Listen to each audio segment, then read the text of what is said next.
ഇന്നലെ വർക്കലയിൽ നിന്നും പിടികൂടിയ രാജ്യാന്തര കുറ്റവാളി അലക്സേജ് ബിഷ്യാക്കോവ് കഴിഞ്ഞ 10 വർഷമായി കേരളത്തിൽ വന്നുപോകുന്നുവെന്നാണ് ഇന്റലിജൻസ് റിപ്പോർട്ട്. റഷ്യയിലേക്ക് മടങ്ങുന്നതിന് 2 മണിക്കൂർ മുമ്പ് മാത്രമാണ് ഇന്നലെ ഇയാളെ കേരള പോലീസ് പിടികൂടിയത്.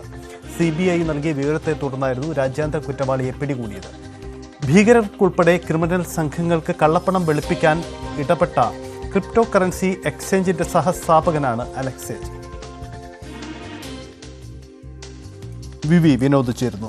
വിനോദ്, ഈ അലക്സേജിന്റെ കേരളത്തിലെ ഇടപാടുകൾ എന്തായിരുന്നു എന്ന അന്വേഷണം നടക്കേണ്ടതുണ്ട്. അതിലേക്ക് കൂടി അന്വേഷണം നടക്കുന്നുണ്ട്.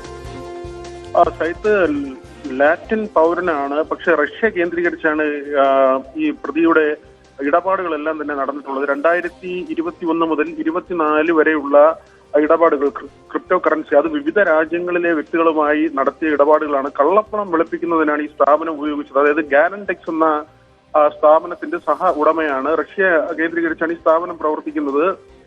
ഇയാൾ ഇടയ്ക്ക് കേരളത്തിൽ വന്നു പോയതായ വിവരങ്ങൾ 10 വർഷത്തിനിടെ പലതവണയായി കേരളത്തിൽ വന്നു പോയതായ വിവരം ലഭിച്ചിട്ടുണ്ട്. കഴിഞ്ഞ ദിവസം വർക്കലയിലെ ഒരു ഹോം സ്റ്റേയിൽ ഇയാൾ കുടുംബത്തോടൊപ്പം താമസിക്കുകയായിരുന്നു. ഭാര്യയും മക്കളും ഉണ്ടായിരുന്നു. CBIയുടെ അറിയിപ്പിനെ തുടർന്ന് സംസ്ഥാന പോലീസാണ് ഇയാളെ പിടികൂടുന്നത്. പട്യാല കോടതിയിൽ നേരത്തെ തന്നെ വാറണ്ട് ഉണ്ടായിരുന്നു.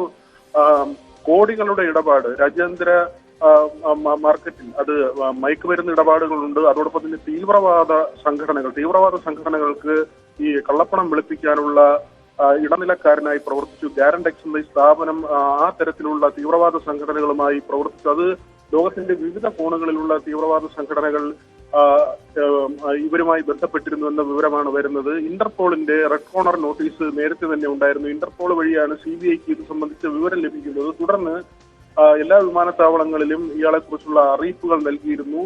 കേരളത്തിലേക്ക് എത്തി എന്ന വിവരം അത് ഒരുപക്ഷെ നമ്മൾ മനസ്സിലാക്കുന്നത്, ഇതുവരെ സംസ്ഥാന പോലീസുമായി ബന്ധപ്പെടുമ്പോൾ മനസ്സിലാക്കുന്നത്, ഇതൊരു ഉല്ലാസയാത്ര എന്ന നിലയ്ക്ക് കേരളത്തിലേക്ക് വന്നു, കേരളത്തിൽ മറ്റെന്തെങ്കിലും ഇടപാട് നടന്നോ എന്ന കാര്യം ഇതുവരെ വ്യക്തമല്ല. ഈ ഡാർക്ക് നെറ്റ് എന്ന സംവിധാനവുമായി ബന്ധപ്പെട്ട് ഡാർക്ക് നെറ്റിൽ വലിയ സജീവമായ ഇടപെടൽ, അതായത് മയക്കുമരുന്ന് സംഘങ്ങൾ, ഈ വലിയ അന്താരാഷ്ട്ര തട്ടിക്കൊണ്ടുപോകൽ സംഘങ്ങൾ, കൊലയാളി സംഘങ്ങൾ, തീവ്രവാദ സംഘടനകൾ തുടങ്ങി ഡാർക്ക് നെറ്റുമായി ബന്ധപ്പെട്ട് ഇയാളുടെ പ്രവർത്തനങ്ങളുണ്ടായി. വിവിധ ഏജൻസികൾക്ക് ഇങ്ങനെ കള്ളപ്പണം വെളുപ്പിച്ചു നൽകി തുടങ്ങിയ വിവരങ്ങളാണ് ഇപ്പോൾ പുറത്തു വരുന്നത്. NIAയുടെയും CBIയുടെയും ഒക്കെയും പരിശോധന നടക്കുന്നുണ്ട്. കേരളത്തിലേക്ക് വന്നത് അത് ഗൗരവത്തോടുകൂടി തന്നെയാണ് കാണുന്നത്. ഒരു ഉല്ലാസയാത്ര എന്നതിനപ്പുറത്തേക്ക് തുടർച്ചയായി നേരത്തെ കേരളത്തിലേക്ക് എത്തി എന്ന വിലയിരുത്തലുണ്ട്, അങ്ങനെ ഒരു കണ്ടെത്തലുണ്ട്. അങ്ങനെയാണെങ്കിൽ എന്തിന് ഇവിടേക്ക് വന്നു എന്നതടക്കമുള്ള പരിശോധന അത് കേന്ദ്ര ഏജൻസികൾ വിശദമായി പരിശോധിക്കുന്നുണ്ട്. സംസ്ഥാന പോലീസും അത് സംബന്ധിച്ച അന്വേഷണം കൃത്യമായി നടത്തുന്നുണ്ട്.